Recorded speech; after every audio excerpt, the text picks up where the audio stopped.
La Voz del Derecho presenta Panorama Económico. Los hechos, las cifras, las medidas oficiales, el sistema cambiario, monetario y crediticio. Dirige y conduce Luis Alberto Ávila.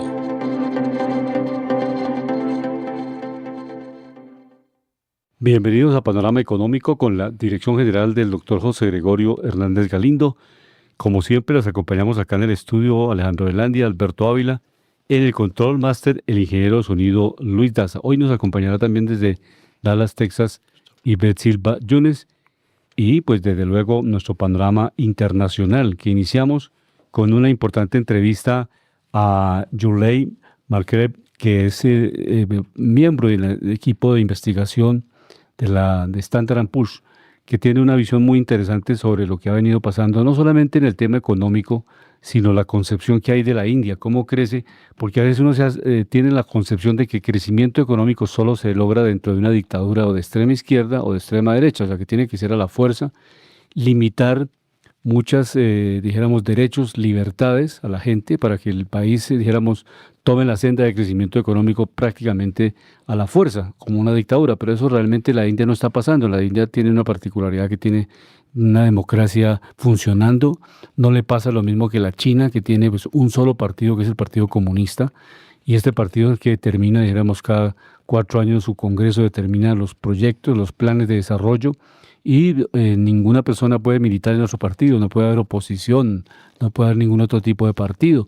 En la India tiene esa particularidad, tiene una democracia que está una democracia liberal, que es lo que pues lo que se conoce internacionalmente como alternancia en el poder, o sea, hay elecciones, cada periodo se eligen pues obviamente los distintos estamentos gubernamentales. Eso permite construir de manera indicativa un crecimiento económico que ha sido muy bueno, por encima del 6%, y en este año 2024 es el 7%. Entonces, vamos a escuchar este planteamiento de un importante estudioso, investigador de Standard & Poor's. Porque si uno mira a las cifras, desde 1980 hasta hoy, 45 años más o menos, la tasa de crecimiento promedia en la India es casi 6%, 5.9%. Entonces, no es algo de esta década, pero es algo de larga plaza, la tendencia. Y hay razones estructurales, no solamente coyunturales, para explicar el crecimiento. Y tiene bases en el sistema político, una estabilidad política, y también estabilidad macroeconómica para evitar crisis financieros y balance de pagos, y un consenso político, no en todo, pero en lo mínimo, para seguir en el mismo sendero para crecer. Es muy difícil llegar a un consenso político sobre políticas económicas, pero es posible. Y la historia de la India desde los 80 muestra que aún una democracia más pobre que los países en América Latina, todavía es más pobre, aún en la democracia se puede lograr con buen liderazgo un consenso mínimo y unas políticas económicas básicas para seguir avanzando. Este es el planteamiento que lo hemos venido comentando desde el comienzo del programa, relacionado con cómo un país con democracia, con ejercicio pleno de elecciones, puede trazarse unos proyectos a largo plazo, no solamente en coyuntura. A veces en muchos países de América Latina tenemos ese gravísimo problema, se cambia de gobierno, se cambia de políticas, proyectos que son muy buenos se retrasan, se cancelan, se desvían grandes propósitos de un país. Entonces, cuando un país como India traza unos horizontes a mediano y a largo plazo, pues desde luego le está dando estos resultados, un crecimiento económico, y se ha convertido en el país más poblado del mundo, ya superó a China en población. Entonces, estos dos elementos importantes, un mercado interno, un mejoramiento de la capacidad de compra de su población, porque eso es fundamental. Si la gente produce, pero paralelamente la gente tiene la capacidad de compra, pues eso le permite que el mercado vaya funcionando, porque a veces la gente dice, no, pues producimos, pero todo lo que hacemos acá nunca tenemos ni siquiera el acceso a comprar un carro, a comprar un electrodoméstico, porque la misma gente no tiene la capacidad de compra. Entonces, este país está funcionando de una manera de una economía de libre mercado, no es un país socialista, no tiene un solo partido y se está dando unos indicadores importantes. Alejandro, bienvenido a Panorama Económico. Iniciemos con los indicadores internacionales en el panorama económico. Sí, muy buenas tardes a todos los oyentes de Panorama Económico, mis estimados colegas Luis Alberto Ávila, Jimena Charri. Nuestros invitados el día de hoy vienen personas de México. También creo que nos acompaña Ivette Silva desde Texas. Nuestro ingeniero de sonido, Luis Daza, y director, doctor José Gregorio Hernández Galindo. Estamos hablando de la India. En programas anteriores lo comentaba, es uno de los países que viene creciendo muy fuerte. Luis Alberto, el último año tuvo un crecimiento del 8.2%, pero es un país que se está moviendo siempre por encima del 5, 6, 7% en los últimos años. Ha crecido, viene con mucha fuerza, es un país que viene invirtiendo mucho en tecnología, es un país que trata de no polarizarse, tiene relaciones con países de Oriente, tiene relaciones con países de Occidente, tiene muchos problemas históricos con China, que curiosamente está dentro del grupo de los BRICS. Recordemos que este es un bloque económico que se creó después del año 2000, que incluye a Brasil, Rusia, India, China, Sudáfrica y al cual se quieren adherir otros.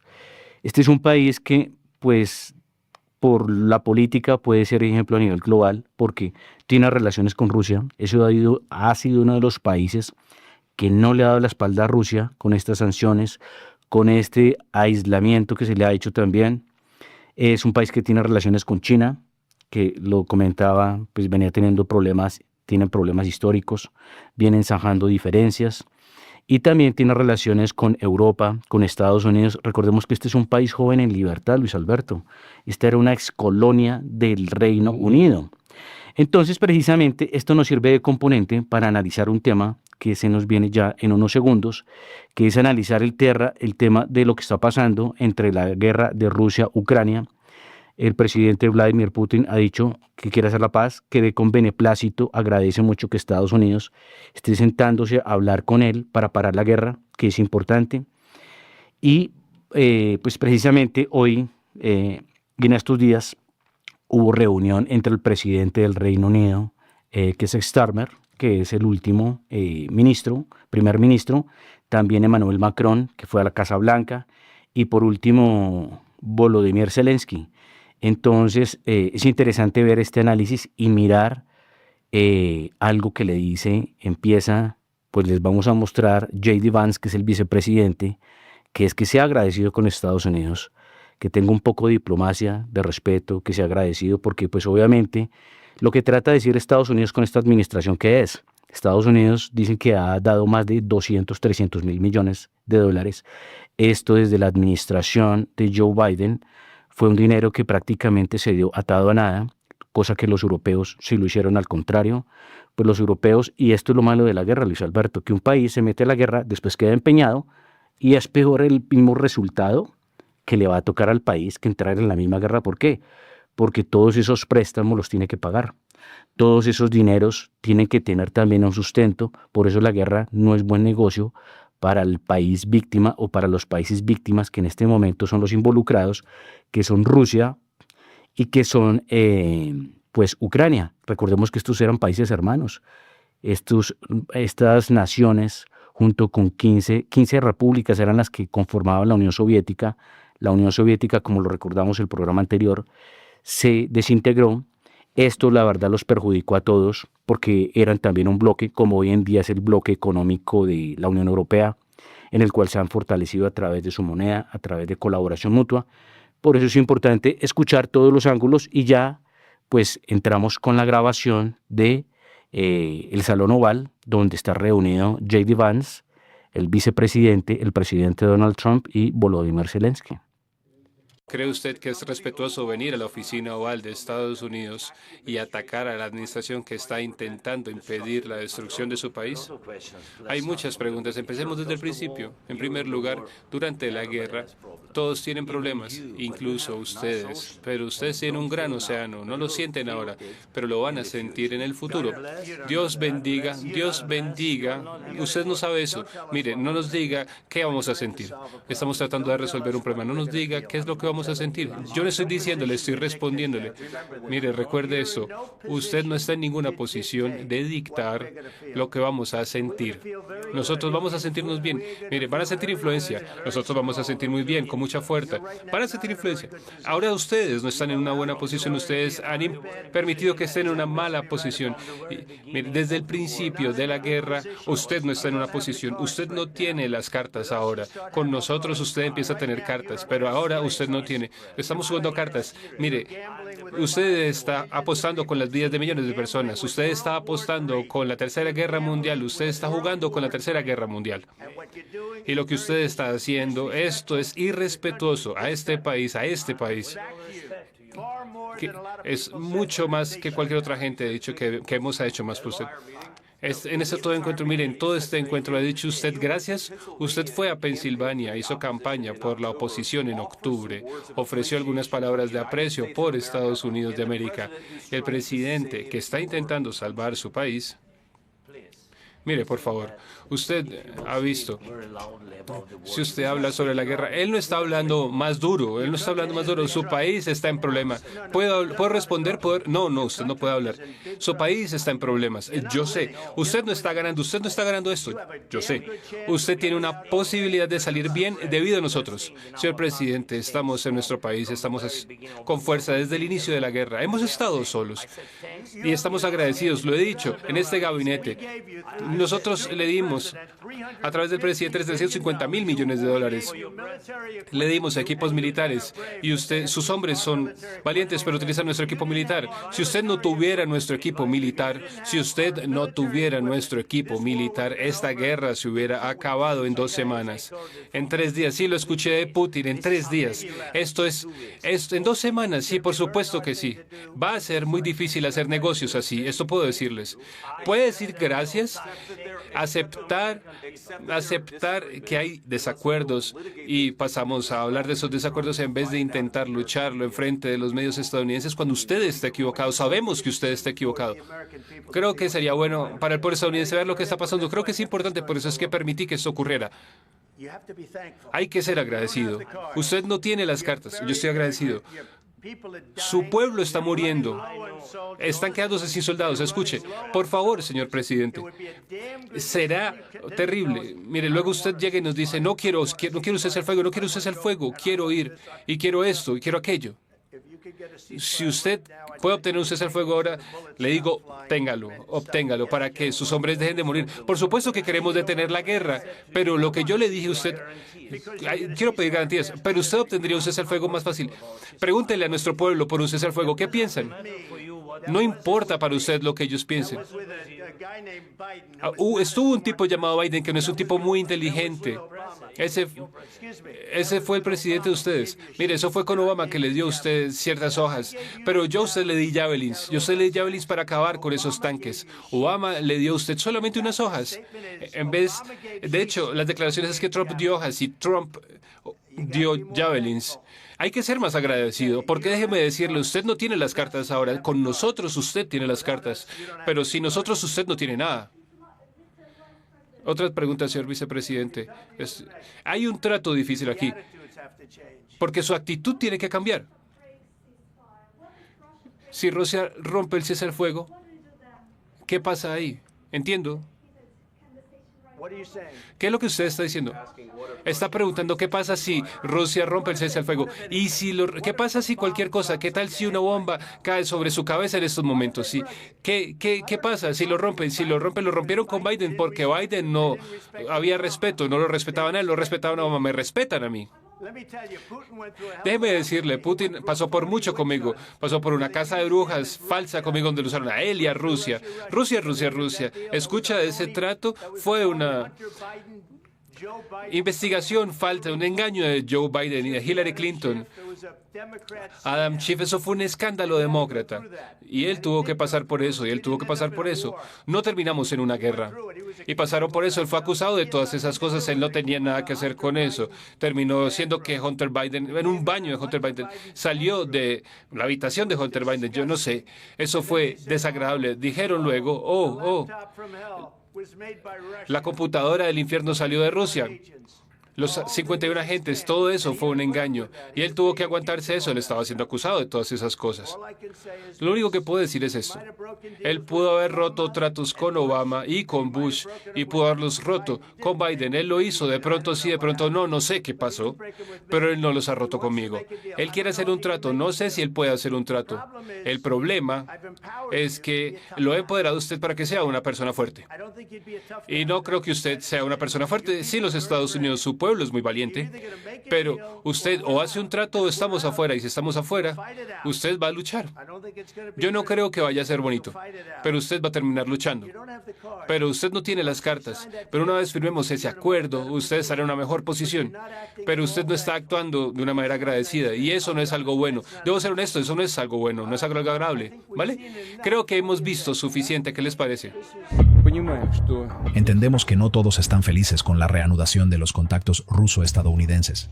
Algunas élites occidentales aún están inclinadas a mantener la inestabilidad en el mundo, y esas fuerzas intentarán interrumpir o comprometer el diálogo que ha comenzado.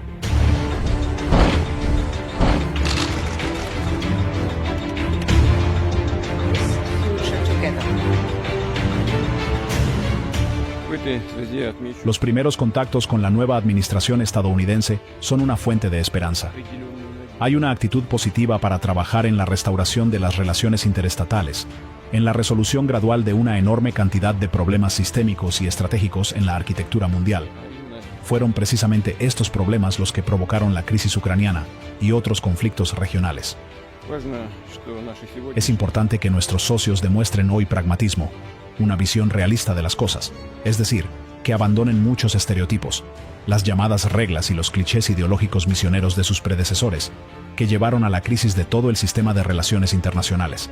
Y de hecho, lo vemos también, la propia comunidad occidental ha comenzado a desmoronarse. Esto es un problema en la economía de muchos países occidentales y en su política interna. Todos lo vemos. Esto es particularmente evidente en el curso de los eventos políticos internos en esos países.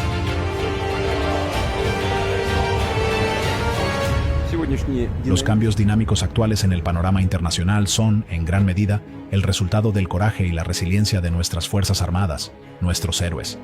Fueron ellos quienes, con su valor y sus victorias diarias, crearon las condiciones para un diálogo serio, un diálogo sobre la solución fundamental de la crisis ucraniana y otras crisis.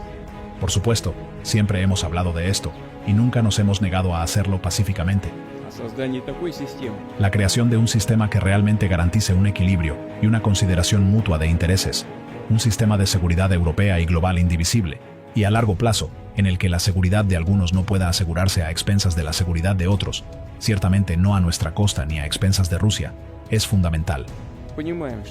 Entendemos que no todos están felices con la reanudación de los contactos ruso-estadounidenses. Algunas élites occidentales aún están inclinadas a mantener la inestabilidad en el mundo, y esas fuerzas intentarán interrumpir o comprometer el diálogo que ha comenzado. Lo vemos junto a ustedes.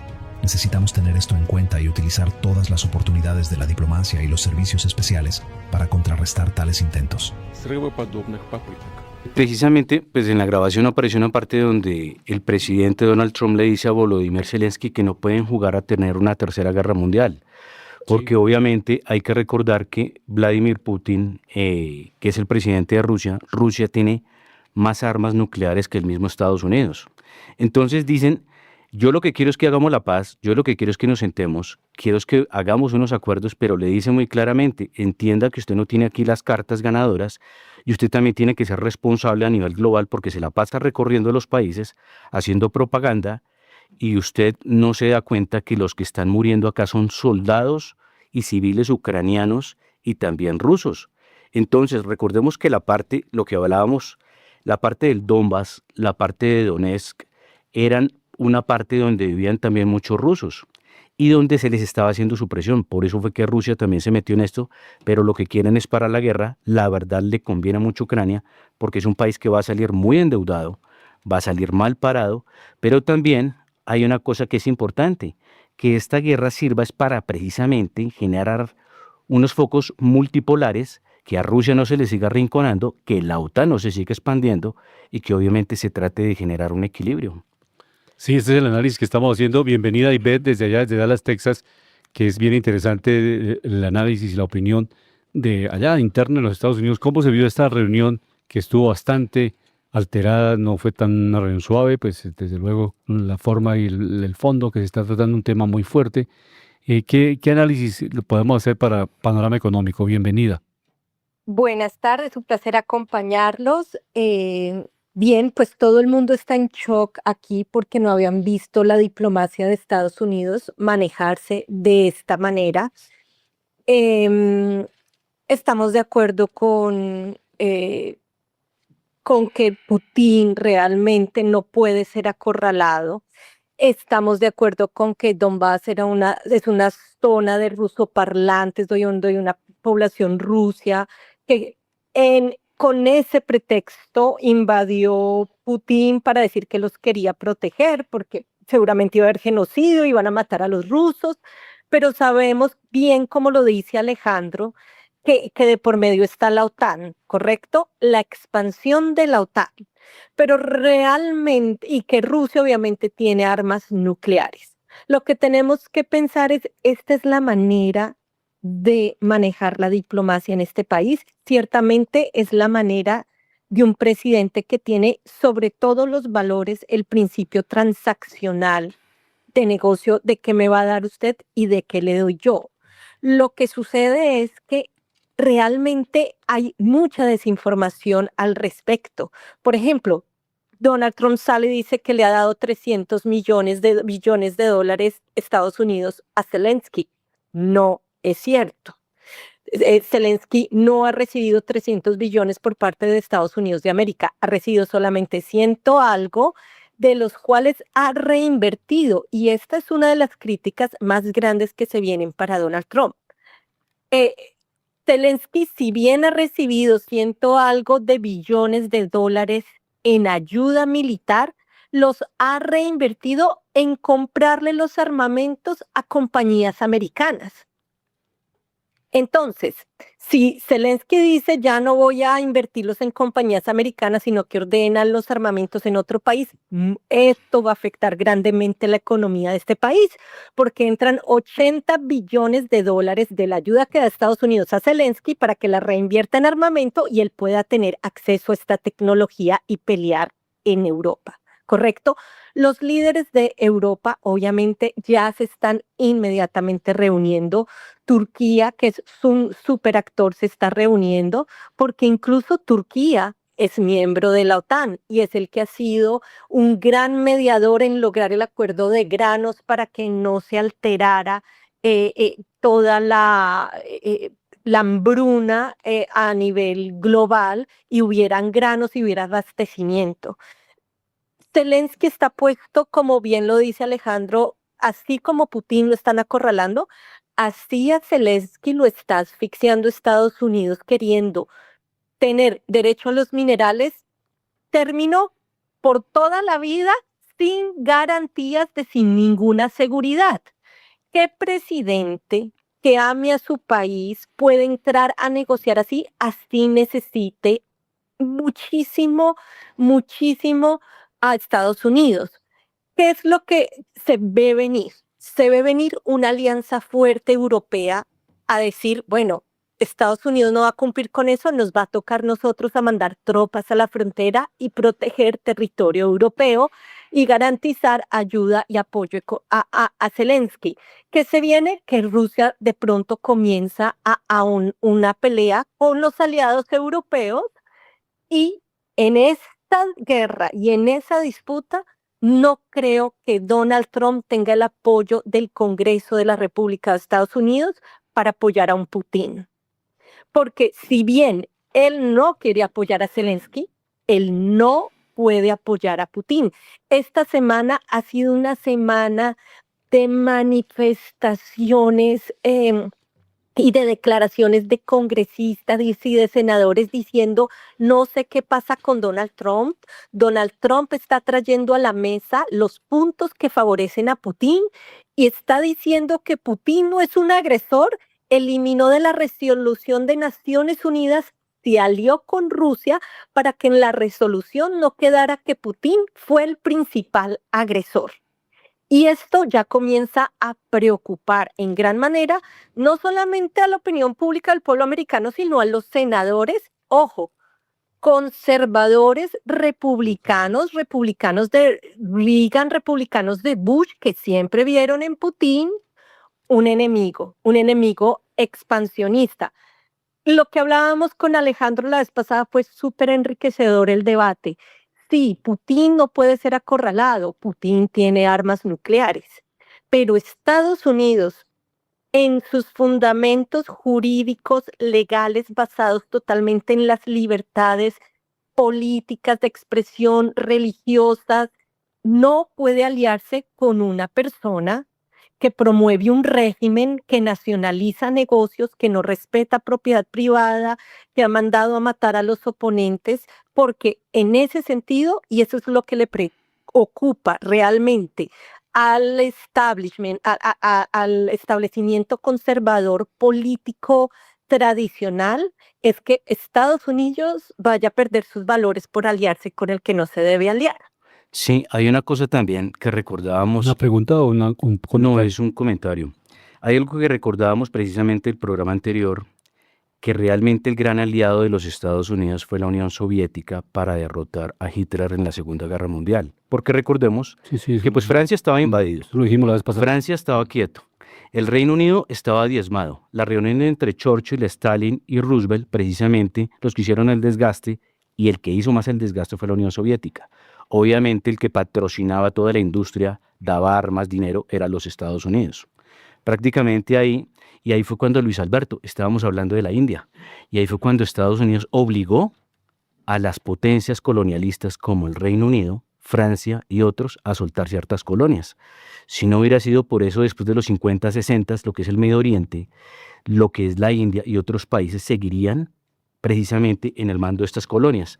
Entonces yo digo, pues siempre uno debe buscar la información desde los dos lados, pero hay una cosa muy clave. ¿Quién es el expansionista acá? Desde que se cayó el muro de Berlín, ¿quién amplió las fronteras de la OTAN y su influencia cercando a Rusia? Lo que es Letonia, Estonia y Lituania eran países del cerco que hacen frontera con Rusia, ya hoy en día hacen parte de la OTAN. Ucrania la quieran meter ahí, Bielorrusia también. Creo que el único socio que le queda ahí a Rusia es Bielorrusia, porque Ucrania, recordemos, también tuvo un golpe de Estado orquestado por Occidente. Entonces hay que comentar estas verdades, y los que están sufriendo es el establishment político, porque es que ¿quiénes son los que más ganan en la guerra? Los políticos, los militares y los que venden las armas. Los políticos, pues por todo el filtro que hacen de la corrupción, de todo el dinero que llega. 1. 2. El Estado, precisamente en su conjunto, los militares también, que son los que ganan con la guerra, pero los que más ganan acá, precisamente como lo decía Ivette, las armamentísticas, ¿sí? Pero ¿quién es el que más sufre? La gente. En este momento, Volodymyr Zelensky está muy impopular en Ucrania. ¿Por qué? Porque a la gente la están forzando a ir a la guerra. Por eso es importante parar la guerra. Y también en Rusia. Entonces, lo importante es generar inclusión, generar unas zonas de distensión, pero también hay que conocer una cosa, el Mar Negro. Recordábamos también que lo que es Crimea, que es la base de Sebastopol, era la base de la flota del mar, del Mar Negro, y precisamente ahí era donde Rusia tenía su naval. Obviamente ellos tenían un tratado, eso lo había cedido precisamente Rusia como un gesto de hermandad, pero no para que se les volviera después el enemigo, porque ya los deja bloqueados. Y es lo que están tratando de hacer por muchas partes. Entonces yo pienso que es de responsabilidad para la guerra. Recordábamos que las dos superpotencias nucleares son Estados Unidos y Vladimir Putin. Fenomenal si hacen la paz, fenomenal si lo respetan, y fenomenal también si lo compensan, porque también se le ha hecho mucho daño. Sí, hay un elemento, perdóname. sí, es que hay un elemento ahí que tú lo dijiste, y es lo relacionado básicamente con el reparto de esas tierras especiales que tiene Ucrania, la riqueza, los minerales. Si usted fuera presidente de un país, Alejandro, no podría entregar sus recursos naturales, entregarle todo a otro país porque se lo impone. Entonces, este es el gran proceso de negociación ahora. Desde luego, históricamente, lo de la Segunda Guerra Mundial y todo, pues es cierto, hay unas alianzas de coyuntura, eso es histórico, pero ahora, en este momento, esa imposición es muy colonialista. O sea, decirle a Ucrania, usted tiene que entregarme por sécula seclorum todas sus riquezas, eso es una invasión Es total. mal negocio. Eso es, exacto, entonces no. Europa también. Dejemos de ver que nos comente. Porque Europa también Sí, está sí. haciendo. Ok, y vea adelante. Yo Europa también está quisiera haciendo. hacer un punto que me parece muy importante que lo tengamos en cuenta, porque es cierto que Rusia tiene y es potencia nuclear. Pero ¿por qué es potencia nuclear? Más allá de la Segunda Guerra Mundial, y lo entiendo totalmente, Alejandro, pero también recordemos que Stalin, siendo presidente de Rusia, mató más rusos que casi que los que murieron en la Segunda Guerra Mundial peleando contra los nazis. Entonces, Rusia no han tenido angelitos de líderes. Pero hablemos de la Unión Soviética, porque yo entiendo que ese es tu foco. Entiendo que la OTAN llegó y es un temor para Rusia, pero entendamos que es un temor en cierto sentido infundado. ¿Por qué? Porque Rusia tiene las armas nucleares. Para que estos países, como tú lo dices, se independizaran, Ucrania, Latvia, todos los de frontera, tuvieron que firmar una cosa y fue cortesía y mediación de Estados Unidos. Tuvieron que ceder sus armas nucleares a Rusia. Alemania no puede tener armamento nuclear, por eso es que no es tan poderoso y no puede tener su ejército o contar con estas armas. Entonces, Rusia fue muy estratégico en decir, listo, yo le doy la independencia a ellos se quieren pro-occidentalizar, ok, pero a mí, si quieren que nos respetemos, me dan las armas nucleares y con mucho gusto manejamos la fiesta en paz. Ahora que dicen que el Tratado de Defensa del Norte Atlántico, la OTAN, quiere invadir realmente, Alejandro, si nos ponemos a mirar con lupa, a leer todos los artículos de geopolítica, la OTAN no ha invadido una sola frontera de Rusia, ha respetado las fronteras hasta que más pueda Rusia. Es Putin con su aspiración de recuperar y restablecer el imperio zarino, el que ha dicho, ok, Gorbachev negoció muy mal, se nos fueron estos países, ahora yo los quiero retomar. El problema es que él quiere retomar y traer al régimen muchas personas que le salieron huyendo al régimen ruso, porque ya habíamos hablado antes de las libertades individuales y de la oposición y de todo esto. Estos países son muchos más occidentalizados de lo que realmente Rusia quiere y aspira a tener en su territorio. Entonces, yo estoy de acuerdo con Alejandro, no cercar a Putin, pero me parece que Putin se le metió en el oído a Trump, tienen intereses particulares, tienen aliados particulares como Benjamín Netanyahu. Putin es un hombre muy estratégico y realmente en la economía de Rusia, como lo han dicho, no está en los mejores momentos. A Putin le ha tocado vender reservas de oro, traer soldados norcoreanos, ha disertado una gran población joven porque no quieren esta guerra. Y sí, Vladimir Zelensky, que fue un comediante nombrado presidente para evitar toda esa corrupción que era tan famosa en Ucrania, sube y le toca enfrentarse todo esto. Y el hombre no sabe mucho seguramente de negociaciones y geopolíticas, pero lo que sí tiene cierto es que él no puede vender a su país por el cual ha luchado tanto. De acuerdo. Entonces, Donald Trump está en una posición que puede exasperar a la comunidad internacional. Y ya lo ha hecho, y te aseguro que de aquí al fin de semana vamos a tener unas declaraciones a través del globo terráqueo, porque esta guerra, como además Donald Trump lo mencionó, incluso te llamó mucho la atención a ti, porque es impactante que un presidente de los Estados Unidos, en lo que es una visita de otro presidente de Estado, hable de la Tercera Guerra Mundial. Eso le asusta a todo el mundo. Pero es una realidad, Ivette, y algo que quiero decir. Realmente, si tú miras el mapa, cómo era antes en la Unión Soviética, cómo es ahora, cualquiera en su lugar haría lo mismo. Y vamos a recordar lo que tú dices de Stalin, claro, y todos lo reprobamos. Se mató mucha gente adentro, porque la verdad es clara. Pero también por eso es importante parar la guerra, porque mira lo que hizo Estados Unidos. En ese momento, el presidente que puso 2 bombas en Hiroshima y otra en Nagasaki. Ha sido el primer país, recordamos, Yo quiero mucho Estados Unidos, pero hay que mirar acá el equilibrio y el balance. Es el único país del mundo que ha lanzado 2 bombas nucleares. Eso es lo que está queriendo evitar Donald Trump y eso es lo que le trató de decir a Volodymyr Zelensky en la reunión. Nos quiere abocar a una guerra nuclear, esto se puede acabar y es una realidad. Con Vladimir Putin no se puede jugar y a Rusia solo le dejó un amigo en el vecindario que se llama Bielorrusia.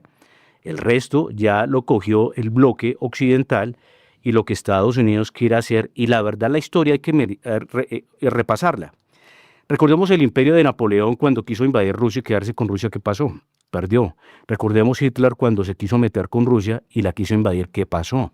No podemos seguir jugando con eso, y lo que el presidente le está diciendo de Volodymyr Zelensky, hagamos la paz, y él lo dice precisamente, esta guerra no debe haber existido, porque el gran perdedor es Ucrania y también puede ser Rusia, pero los grandes ganadores, ¿quiénes son? Los europeos.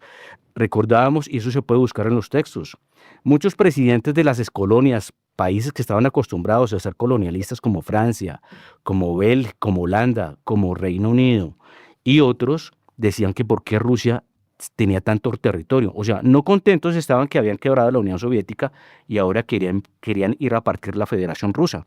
Entonces, precisamente por eso es que ¿Y es importante. quién invadió a Ucrania? Primero hubo, precisamente, menos mal que chévere la pregunta, porque primero a esos rusoparlantes en el Donetsk y en Donbass se les hizo supresión, se les estaba matando. Hay que buscar los textos, la historia y los videos donde eso aparece. Ahí a Vladimir Putin le dijeron, por eso había un acuerdo que se llamaba el pacto de Minsk, donde estaba sentado Francia, Pero Alemania. con ese argumento podemos matar a más gente, doblarlo. Precisamente. Eso no es un argumento. Precisamente. Si hay una guerra aquí interna en Colombia, ¿necesitamos que venga Rusia a salvar la guerra aquí en Colombia? No. Exacto, entonces no pueden venir a matar a más gente acá. Eso, precisamente hay que generar una vinculación y precisamente no generar supresión, porque toda la población también que vive dentro de Ucrania no se le puede relegar. Y eso precisamente hay que buscarlo, porque es que lo bonito es ver la historia de los dos ángulos. Sí, el conflicto interno y la influencia externa. De acuerdo, entonces, y decir que a Rusia no la pueden seguir matando, ¿sí? Sea lo que sea, y pues imagínense los chinos que tienen un sistema comunista, sería peor el tema. Pero obviamente que esto le sirva de ejemplo al planeta y es mejor la paz que cualquier otra cosa. Creo que es el mejor negocio.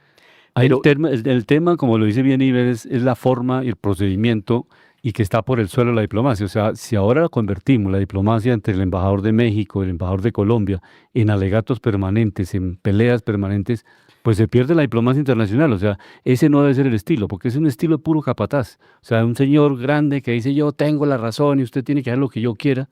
Eso ya no es ningún tipo de negociación, simplemente es de imposición y lástima, porque eso se genera pues un cambio total, o sea, que todos los embajadores terminen agarrados en las diferentes reuniones y confrontaciones.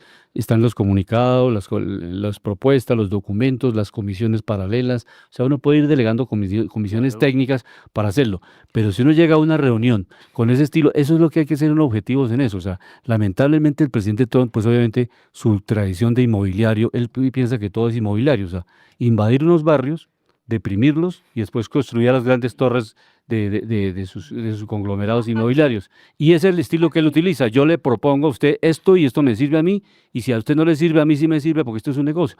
Esa es como una visión cerrada de la diplomacia internacional que no debe ser así. Ivette, siga.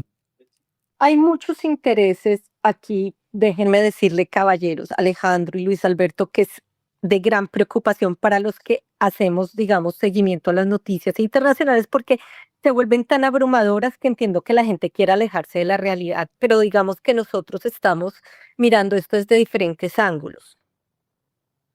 Hay un problema muy grande con Elon Musk en el poder, ¿correcto?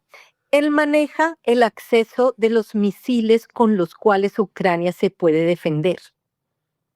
Y Elon Musk, siendo un civil, ni siquiera estaba en la Casa Blanca todavía, tenía diálogos directos con Vladimir Putin. Elon Musk está financiando todo un partido nazista de extrema derecha en Alemania que acaba de obtener el segundo lugar después de la Segunda Guerra Mundial prácticamente. Entonces, esto parece ser que, como dice Alejandro, la historia es muy importante y añadámoslo a esto, la historia se repite. Pero el problema de que se repite es que Estados Unidos nunca había estado en esta posición, Alejandro. Y se siente como si si un billonario, como tú lo dices, científico, brillante, empresario, pudiera tener el poder de manipular lo que pudiera ser una tercera guerra mundial. Pudiera tener el poder de destrozar un país, porque pues si Ucrania no tiene los satélites, correcto, pues no puede tener acceso a la radiación, a identificar drones, ataques, ni nada. Si tiene un billonario el oído de Vladimir Putin, que es un hombre sumamente inteligente y un gran psicólogo, entonces hay muchos intereses de por medio, es lo que la gente comienza a decir. No sabemos qué hay detrás de bambalinas. No sabemos, sobre todo, Alejandro, yo sé que tú aprecias mucho a Donald Trump y en principio Donald Trump ha manifestado que quiere la paz y no quiere que muera absolutamente nadie. Pero paradójicamente en Oriente Medio le da cheque ilimitado blanco a Benjamín Netanyahu para que mate al que tenga que matar y para que desaparezcan y se vayan los palestinos a otras partes porque no importa.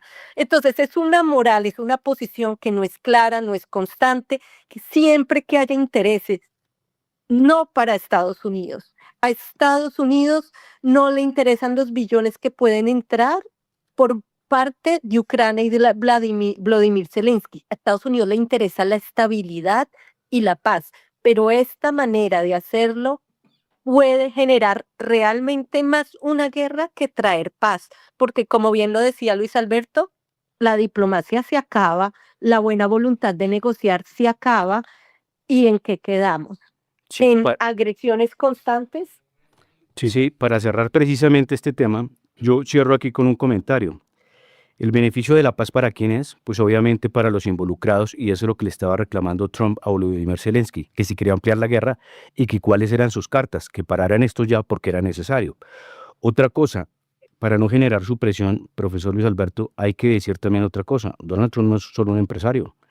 Ha salido de la quiebra 2 veces, ha salido de la supresión política, de la supresión judicial. O sea, yo no he visto otro ser humano que esté más perseguido que ese y salga a ser presidente y que la gente lo elija. Recordábamos que las Big Tech estaban alineadas precisamente con el Partido Demócrata. Recordábamos que muchos empresarios, hasta muchos que delinquían hasta con criptomonedas. Miremos el tema de FTX, que era el segundo intercambiador en el mercado. Los demócratas lo estaban ayudando y ellos estaban protegiendo muchas cosas. Miremos la guerra del Medio Oriente con el tema de las primaveras árabes. Obama recibió supuestamente el premio Nobel de la Paz cuando promocionó la destrucción de Siria, promocionó la destrucción de Libia, promocionó la destrucción de muchos estados árabes. Se quedaron con más de 200.000 millones de dólares de Libia en reservas. ¿Cuántos europeos? Hay más de 200.000, 300.000 millones de dólares de reservas rusas en Europa. Entonces nos tenemos que poner a mirar bien que si uno quiere que sean honestos con uno, hay que ser honestos con la contraparte. Pero ya pues les tenemos un invitado. Vamos a despedir a Ivette. Muchas gracias, Ivette, por su participación. Un excelente fin de semana. La próxima semana. Vamos a hacer una pequeña, para integrar acá, una entrevista especial con Carolina Corcho y seguimos con el compañero de México. En Panorama Económico nos acompaña la doctora Carolina Corcho, que recientemente ocupó la cartera del Ministerio de Salud y pues obviamente ha sido permanentemente investigadora, que ha trabajado el tema del sistema de salud en Colombia, las fallas, la necesidad de pues obviamente hacer una reforma a salud, el tema pues reciente que es la coyuntura, pero que evidentemente es una historia muy larga, en la medida en que se privatizan los servicios de salud, de la educación, de los hospedajes, todo esto en la década de los 90 con el modelo neoliberal que implementó el expresidente César Gaviria, y desde luego que eso venía desde el consenso de Washington, una misión que ahora se está cambiando. Estamos pasando ahora a un proteccionismo a ultranza que lo está impulsando el presidente Trump y obviamente con el sacrificio que tuvieron que hacer todos estos países para entregar al sector privado, en algunos casos con algún porcentaje de éxito y en otros pues con algunas dificultades que el consumidor finalmente termina pagando sobrecostos en cada uno de estos servicios. Pero particularmente, doctora Carolina, esta semana estalla el gran problema de las EPS y particularmente las IPS que hacían cadena recibiendo pagos especiales, anticipos en algunos casos, cuando en otros no se encuentra la plata para pagar los servicios básicos. ¿Cómo analiza usted como ministra esta situación que estalla en esta semana y que también están involucrados, por lo menos presuntamente, hasta que no se demuestre lo contrario, en el debido proceso, también funcionarios del gobierno que pues tienen parientes o familiares que están obviamente involucrados en estas investigaciones? Entonces eso pues permite pues que el deseo de enriquecimiento no solamente afecta a la gente que históricamente venía participando en estas IPS y en estas EPS, sino también a las personas que están interviniendo en alguna medida estas EPS. ¿Cómo ve ese panorama en el tema de la salud, doctora Carolina? Muy buen día. Bueno, Luis Alberto, muchísimas gracias y un saludo muy especial a tu audiencia. Pues realmente esto no estalla esta semana, esto estalla hace ya bastantes años. Recordemos que aquí ya hubo una denuncia muy especial por el caso de Medimás. Sí. Medimás fue una empresa de papel, Medimás fue la EPS que utilizaron, que fue una empresa de papel para trasladar a los afiliados de Salucop. La crearon con un capital de 1.000.000 de pesos para manejar 320.000 millones de pesos de los colombianos y colombianas, y en el primer semestre ya tenían el primer mes 10.000 quejas por inatención, no había hecho los contratos con las clínicas y hospitales, y sí se demostró que el consorcio dueño de Medimás, y estoy hablando ya hace mucho tiempo, había direccionado el 80% de los recursos de acuerdo a la Contraloría General de la República para pagarse a sí mismo, mientras que no contrataban el resto de clínicas y hospitales. Esto fue denunciado y todavía duerme el sueño de los justos en la Fiscalía General de la Nación, en la Superintendencia Nacional de Salud y en la Contraloría General de la República. Posteriormente, pues el propio presidente Gustavo Petro hizo una denuncia con el superintendente Giovanni Rubiano de que esta misma modalidad, que además fue legalizada mediante un acto administrativo por el gobierno de Juan Manuel Santos, donde le permitieron a las EPS hacer reorganizaciones institucionales, entonces ahí aprovecharon para crear empresas de papel. ¿Cuál es el mecanismo de Ecosalud? El mecanismo de Ecosalud es que crea una empresa de papel denominada Ecosalud Inversa con un patrimonio, un capital de 10 millones de pesos. Y esa empresa Ecosalud Inversa hace un préstamo por 200.000 millones de pesos con un banco de Lojilinski, y ¿cómo respalda ese préstamo? Con 200.000 millones de pesos de recursos de los aportes de los colombianos para la salud. Por supuesto, cuando se interviene este EPS, pues el banco embarga los recursos de los colombianos. ¿Quiénes eran las juntas directivas de Ecosalud? Las juntas directivas de Ecosalud era la familia Pastrana, la familia Santos, es decir, los mismos involucrados de la clase política tradicional de este país, opositora al presidente Gustavo Petro. Pero eso también se había descrito en la nueva EPS. En la nueva EPS hace un año se interpuso una denuncia ante la Contraloría General de la República, Fiscalía General de la Nación, de la cual no tenemos ninguna manifestación ni respuesta. Es que nos preocupa mucho la inacción de los organismos de control para disuadir la impunidad frente a estos temas, donde entregamos un listado de uniones temporales, donde la nueva EPS, nuevamente, Junta Directiva de la nueva EPS, familia Vargas Lleras, Partido Conservador, Uribismo, clase política tradicional opositora a la reforma a la salud. La nueva EPS también manejando anticipos a algunas instituciones y giros por más de 700.000 millones de pesos a uniones temporales, algunas de ellas empresas de papel que existen en un año o en otro año. Esto lo venimos denunciando hace muchos años. Y esa es la razón por la que se presenta una reforma a la salud para solucionar el problema de fondo. De acuerdo. Estructuralmente, históricamente, desde luego las mayorías de las comisiones, por ejemplo, para la reforma agraria, estaban los terratenientes en el Congreso de la República. O sea, ¿cómo romper esta estructura cuando usted se presenta a la contienda electoral en el año 2026?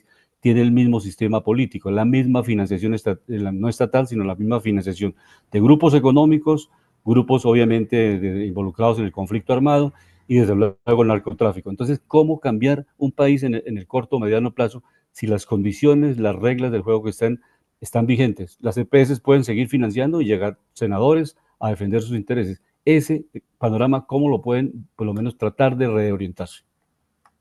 Lo primero que hay que decir es que la Corte Constitucional ya selló esa discusión, prohibiendo la financiación con recursos públicos de la salud por parte de las EPS a campañas políticas. Aún así, se denunció ante el Consejo Nacional Electoral que partidos políticos, también opositores de la reforma, recibieron financiación por parte de las EPS. Ningún pronunciamiento del Consejo Nacional Electoral. Estamos frente a un régimen de la corrupción, un entramado construido inclusive legalmente, porque el Congreso de la República legalizó uno de los mecanismos más perversos que tiene este sistema, que es la integración vertical. Ujú. La EPS recibe recursos y se contrata a sí mismo sin ninguna regulación tarifaria. Evidentemente, pues esto facilita un saqueo legalizado por la puerta de atrás de billones de pesos de los colombianos ante la impunidad e inoperancia de los organismos de control. Ahora bien, el hecho de que haya un régimen de la corrupción no quiere decir que no haya responsabilidades individuales. Si Ujú. funcionarios del gobierno de Gustavo Petro están involucrados en esto, tienen que responder ante la justicia. Los funcionarios del gobierno, los de la oposición y los de los anteriores gobiernos, porque aquí la corrupción no tiene color, ni de derecha, ni de izquierda, ni de centro. Hay unas responsabilidades individuales, pero el régimen de la corrupción lo tienes que reformar y eso pasa por el Congreso de la República. Y mientras que esas mayorías estén comprometidas con mantener ese régimen de la corrupción, pues será muy difícil. Habrá que cambiar la correlación de fuerzas en el Congreso para que eso sea posible. Desde luego, y lo que han pensado muchos constitucionalistas, en mediano plazo, o un referendo, una constituyente, algo que le dé un panorama distinto, porque si llegan unas mayorías al Congreso que no permiten cambios estructurales, pues seguimos patinando y no encontramos salidas, primero, pues obviamente para estos casos, segundo, para un modelo económico distinto al modelo neoliberal que se tiene, porque hasta el momento no se ha podido construir un desarrollo. Finalmente, doctora Carolina, el termómetro de la reforma a la salud en el Congreso, ¿cómo lo ve ahora? ¿Realmente hay condiciones políticas, técnicas, financieras para hacer esta reforma? Hay condiciones técnicas, hay condiciones financieras, hay un consenso ya en la mayoría del sector salud, hay un sector opositor que no quiere hacer parte de un acuerdo ni un consenso, hay que respetarle su derecho a la oposición, pero mayoritariamente ya hay un consenso en el sector salud de que se necesita la reforma. Está naufragando el sistema si no hay una reforma y cada día empeorará. Yo creo que ya por parte del sector salud está ese acuerdo. Lo que dudo es si la clase política lo vaya a permitir porque hay un sector oposición que ya está mirando es para el 2026 y lo que le interesa es que fracase el gobierno de Gustavo Petro a toda costa, así fracase el pueblo colombiano, el sector salud y la ciudadanía no les importa porque su cálculo ya es político. Entonces aquí la oposición no está presentando debate de ningún orden, están repitiendo las mismas mentiras que ya fueron desvirtuadas en el debate parlamentario del año pasado, pero además están otra vez adoptando maniobras filibusteras y tramposas para evitar el debate parlamentario, sin ningún argumento y con las mismas mentiras, en una precarización de la democracia en Colombia. Tenemos una oposición muy desfondada de argumentos y eso no ayuda tampoco al gobierno ni al país porque degrada el debate público en la mentira. No nos podríamos ir sin preguntarle, el tema de medicamentos, que es otro problema que se explota tremendamente. Uno ve las filas de gente que dicen no me entregan medicamentos, hacen pues obviamente cada vez menos puntos donde entregan los medicamentos. La gente sufre en Bogotá trasladándose de un sitio a otro para que le digan que no hay medicamentos. Eso lo achacan obviamente que a este problema de la reforma a la salud, en fin, toda una desinformación. ¿Qué punto de vista tiene usted frente a esto del suministro y aprovisionamiento de medicamentos en el país? Bueno, lo primero es que la reforma no puede ser la culpable porque la reforma no existe, No la existe. reforma no ha sido aprobada, eso hace parte de la desinformación. Volvemos, lo que está fracasando es el actual sistema, lo que está fracasando es un manejo privado y discrecional de los recursos públicos de la salud. Preguntamos, si los colombianos entregamos de manera anticipada 95 billones de pesos a las EPS para que hagan la contratación y el suministro de medicamentos, ¿por qué no lo están haciendo? Si estuvieran desabastecidos, pues no tendrían por qué estar en las droguerías comerciales. ¿Por qué no están dentro del sistema y sí en las droguerías comerciales? Sí, de manera anticipada los colombianos giramos 95 billones de pesos. En ese sentido, aquí sí tiene que haber una actuación contundente de la Superintendencia de Salud con la gestora farmacéutica, de la Superintendencia de Industria y Comercio y nuevamente la Contraloría y la Fiscalía. Es que si no hay actuación judicial de los organismos de control no va a haber disuasión, porque si no están entregando los medicamentos, tienen que devolver la plata que los colombianos le giramos para esas contrataciones, o si no, estamos frente a un detrimento patrimonial, una defraudación al Estado, porque esos recursos eran para entregar los medicamentos. Doctora Carolina, muchas gracias y seguiremos trabajando estos temas y desde luego no será la primera, sino muchas oportunidades para seguir hablando de este tema de la salud en Colombia. Muchas gracias. Muchas gracias, Luis Alberto. Un abrazo y un saludo muy especial a tu audiencia. Recordemos que en Colombia, ya en panorama nacional, estamos en una de las ferias más importantes que se ha vuelto en Colombia, pero digo importantes ¿por qué? Porque es el único sector que les cuento a mis queridos colegas y amigos, que es el que medio ha sacado la cabeza porque Colombia viene en una situación compleja por políticas del presidente, porque el país viene creciendo muy poco, porque los indicadores muestran resultados pues algo negativos. El crecimiento, si bien es cierto que no estamos en recesión, pues viene muy bajo, muy lento, pero este sector de turismo está sacando la cabeza. Obviamente el presidente se está queriendo llevar los honores, ¿sí? Y no se da cuenta que el sector privado es el que hace el esfuerzo precisamente para salir adelante. Comentábamos hace 2 semanas, un mes, que el sector de la gastronomía, Luis Alberto, hay un censo en Colombia que viene 7.000 negocios cerrados.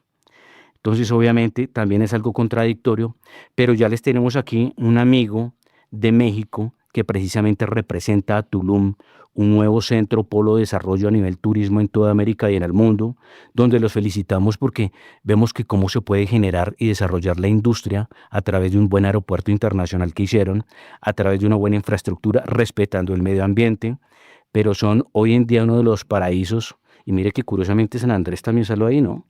San Andrés en Colombia, pero ustedes han desarrollado esto, una maravilla, tienen un aeropuerto internacional, como lo decimos, ya varias aerolíneas tienen vuelos directos a Tulum, pero acá, pues para no darles más largas, les volvemos aquí a presentar a el licenciado Mario, que viene desde el país de México, la ciudad de Tulum, y que ha estado en esta feria. Entonces, pues Mario, cuéntanos cómo ha sido esta feria en estos momentos, en estos días, qué es lo que ves a destacar. ¿Cuál es la moraleja para el sector de cómo salir adelante, cómo crear desarrollo y cómo volver de un centro turístico un polo de desarrollo?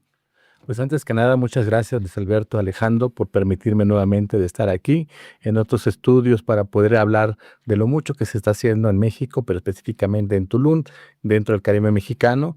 Pues estamos muy entusiasmados porque el día de ayer justamente tuvimos un desayuno con más de 75 agentes de viajes que nos permitieron compartirles el catálogo turístico para que ellos tengan esas herramientas que puedan venderle a sus clientes y con ello pues poder viajar a México. Hoy tenemos la fortuna de anunciarles que a partir del pasado 10 de diciembre del 2024 se inauguró el primer vuelo Bogotá-Tulum operado por Avianca. Esto sin duda genera que la conectividad que hoy tiene Tulum con el resto del mundo va a permitir traer nuevos mercados emergentes. Y hay un detalle muy importante que hay que mencionar.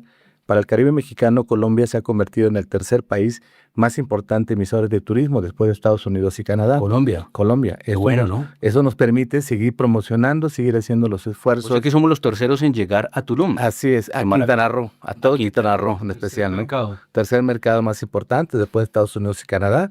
Eso desde luego nos ayuda muchísimo a reforzar la promoción que hace la parte oficial, que es el gobierno, pero sin duda hay que reconocer los esfuerzos que hacemos desde la iniciativa privada, los empresarios, que nos dedicamos justamente a promocionar, a vender todos los paquetes que se tengan que integrar para que las agencias de viajes de Colombia pues puedan sumarlas y tengan opciones a sus clientes para que puedan viajar. Pero creo que el éxito de un destino turístico radica mucho en su conectividad y hoy tanto Cancún como Tulum pues tienen vuelos directos con Medellín y Bogotá, que son las principales ciudades de Colombia. Una pregunta, Mario, clave. ¿Hay algún protagonista con el desarrollo de este sector turístico en Tulum? O sea, ¿hubo alguien, un gestor estratégico, para que pensara en desarrollar esta zona? Porque recordemos que hay un vecino muy cerca, es Cancún, ¿sí? Cancún queda muy cerca, pero resulta que ahora la moda es Tulum, y Tulum es cerca. Pero ¿cómo será que queda cerca? Que era que a 1 hora y media, 2 horas de Cancún, ¿cierto? Sí, son 2 Pero más sin embargo le hicieron aeropuerto nuevo internacional. Entonces yo digo, ¿quién fue el gestor de esto? ¿Quién fue el que impulsó esto? Porque la verdad se merece una felicitación, ¿no? Pues yo creo que fueron muchos los factores y muchas las personas, incluyendo el gobierno del estado, pero también la voluntad del gobierno federal. Hay que reconocer que el expresidente López Obrador, desde el inicio de su administración, tenía muy claro 3 proyectos. Uno de ellos el Tren Maya, las refinerías que se hizo en algunos estados del país y la creación de 2 nuevos aeropuertos, que es Felipe Ángeles, que está en la Ciudad de México, bueno, entre la Ciudad de México y el Estado de México, y el de Tulum. Entonces, pero esto... Una pregunta, Mario, o sea, lo que es Tulum y Cancún, ¿quedan dentro del mismo estado?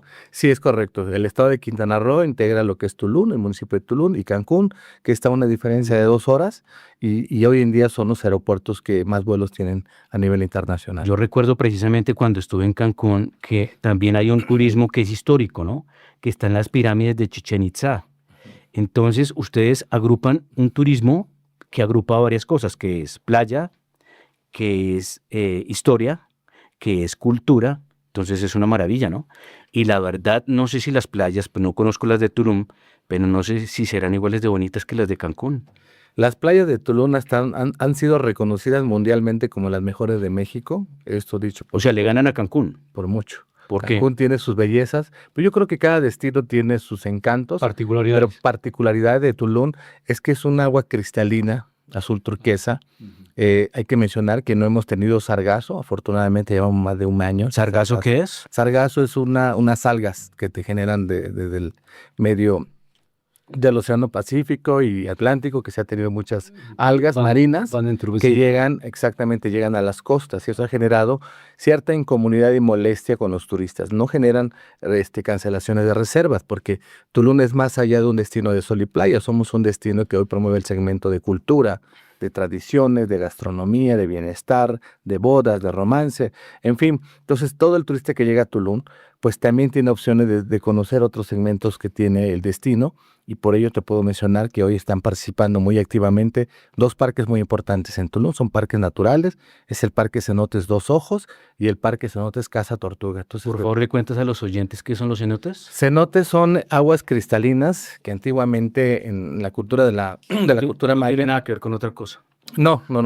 Son, digamos, para quienes nos escuchen y tengan una ampliación de lo que voy a narrar, pues son parte de la historia de la cultura maya. Eran áreas naturales que hoy en día pues están abiertas al público. ¿Eran sitios sagrados? Sagrados, son sitios sagrados que actualmente pues muchos turistas realizan sus bodas simbólicas con chamanes mayas que hacen rituales en maya, y hoy en día pues puedes disfrutar de esa naturaleza, ¿no? Por ejemplo, aquí traigo un banner del cenote Dos Ojos, Parque Dos Ojos, en el cual muchos turistas pues visitan estos lugares para conocer justamente la magia, pero sobre todo la experiencia de sumergirte en un agua cristalina, de sumergirte en un lugar donde Esos hay son los mucha cenotes. historia. Esos son El los agua cristalina. el agua cristalina de los cenotes de áreas naturales. ¿Y cómo hace para esas aguas? ¿Es un agua que corre de río o es un agua que brota de la tierra? Que brota de la tierra, mayormente todas estas áreas de la península de Yucatán, y hablo específicamente de Yucatán, Quintana Roo y Campeche, hay una gran área de cenotes. Profesor, ¿una pregunta?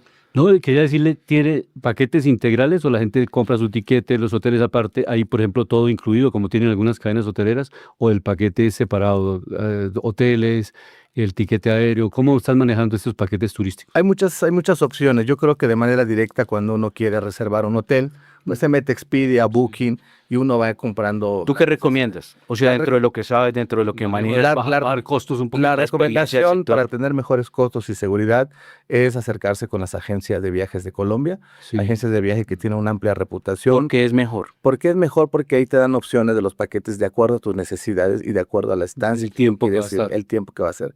Ellos de alguna otra forma, y pongo como ejemplo, yo dueño de un parque, si yo te vendo un ticket a ti en $5, seguramente a la agencia que me compra mayoría le voy a vender en $3. Entonces ya la agencia ya te ahorró dos, más el traslado, más los hoteles, entonces te arma un paquete que en términos generales te sale más económico. ¿Tú prefieres referenciar algunas agencias o lo dejas abierto? Lo dejo abierto para no entrar en temas de competencia publicitaria, se va a decir que te recibe una comisión. Lo que sí te puedo decir es que el día de ayer sostuvimos un desayuno con las principales agencias de Colombia, no nada más de Bogotá, de todo Colombia, fueron alrededor de más de 75 agencias. Ya que hablas de las agencias, una pregunta, con todo esto que se viene de la inteligencia artificial, con el tema de las web, con el tema de la tecnología, ¿tú crees que las agencias van a desaparecer? No. Las agencias normalmente se han actualizado. Yo creo que cuando alguien se actualiza al avance tecnológico, y para eso también se han sumado como el tema de la salud, el turismo médico de la salud, hoy en día se han estado actualizando, y no quiere decir que todo va a ser de esa forma. Entonces las mismas agencias se han actualizado, se han puesto al nivel de ese mercado. Y las que no se actualizan, pues obviamente ahí se van a desaparecen, quedar, ¿no? ahí se van a quedar. Sí, es que lo pregunto porque no sé si Luis Alberto conocía la historia de dos agencias muy grandes en Colombia, Tierra Mar Aire y Aviatur. Salió del mercado. Aviatur, Tierra Mar Aire salió del mercado. Aviatur está vigente. Y curiosamente, Tierra Mar Aire estaba apalancada con un brazo muy fuerte que era American Express a nivel global, y era muy fuerte, más sin embargo, desapareció del mapa.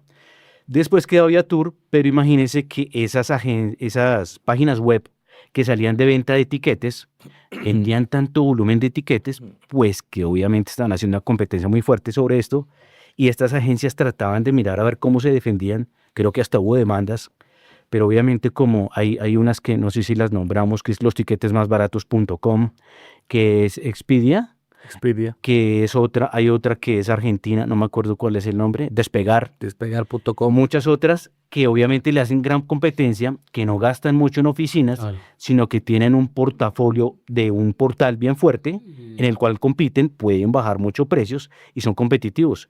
Yo les cuento una experiencia. Yo, por ejemplo, dentro del mismo Estados Unidos o a veces en otros países, usaba los tiquetesmasbaratos.com para comprar tiquetes en cualquier lado del planeta, desde cualquier lado, y era buenísimo, era excelente. Por eso te hacía la pregunta, dentro de lo que ves en turismo, ¿cuál es el enfoque y qué sería lo ideal para estar preparado, ¿no?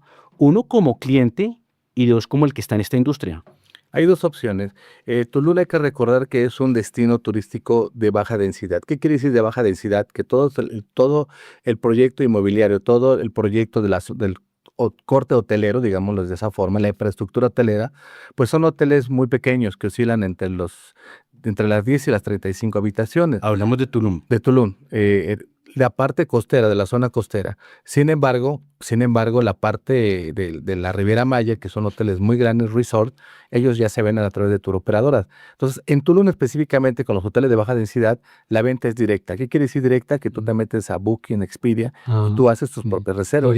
A excepción que tú también tengas las opciones de que las mismas agencias te mandan información, tú ya tomas un comparativo. Sí, por eso en el caso del viajero individual. Sí. Cuando un colombiano decide viajar a México, en su gran mayoría lo hace a través de las agencias de viajes. Hay que recordar que ahorita México, eso es algo que ya hemos externado a la Secretaría de Gobernación y Migración, que ha tenido temas con el ingreso de los colombianos a nuestro país. Esto ha sido algo muy lamentable, que no lo aprobamos, porque Migración debe tener un criterio que cuando un colombiano o un grupo de colombianos ingresa a nuestro país a través de una agencia seria y respetada, con todos los documentos, evidentemente, pues hay un estudio socioeconómico, hay un estudio de dónde van a hospedarse, y documental también dónde vas a estar hospedado, qué día, y tienes que tener un tiquete de reserva de regreso.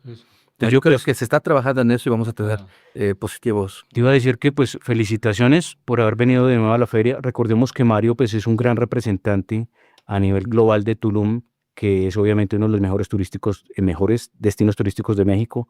Ha estado en las ferias de Japón, las ferias de Europa, las ferias de América. Entonces es un gran representante y qué bueno tenerlo acá de nuevo, Mario. Siempre eres bienvenido aquí tocando los temas de política nacional, internacional y económica. Y el turismo. Entonces, pues una despedida para los de tu gremio, para los turistas y para este sector. Muchas gracias, agradezco como siempre que cada año me den la oportunidad de venir a platicarles lo nuevo que estamos haciendo en Tulum, platicarles también de las acciones que estamos haciendo los empresarios de Tulum y el interés y el compromiso de seguir trabajando a favor de Tulum y a favor de México. Gracias. Puedes acompañar también en próximos programas para hablar de las ferias a nivel internacional. Con todo gusto. ¿Cuál es el enfoque, el aprendizaje y cómo podemos aprender de los mexicanos, que hoy en día es uno de los países potencias turísticas, ¿no? Totalmente. A ser tan fuertes. Es correcto. Llegamos al final de Panorama Económico con la dirección general del doctor José Gregorio Hernández Galindo. Les acompañamos hoy Alejandro Velandia, Alberto Ávila y Beth Silva, y en el control máster el ingeniero sonido Luis Daza. Hasta pronto. La Voz del Derecho presentó Panorama Económico. Los hechos, las cifras, las medidas oficiales, el sistema cambiario, monetario y crediticio, la agricultura, la industria, en La Voz del Derecho.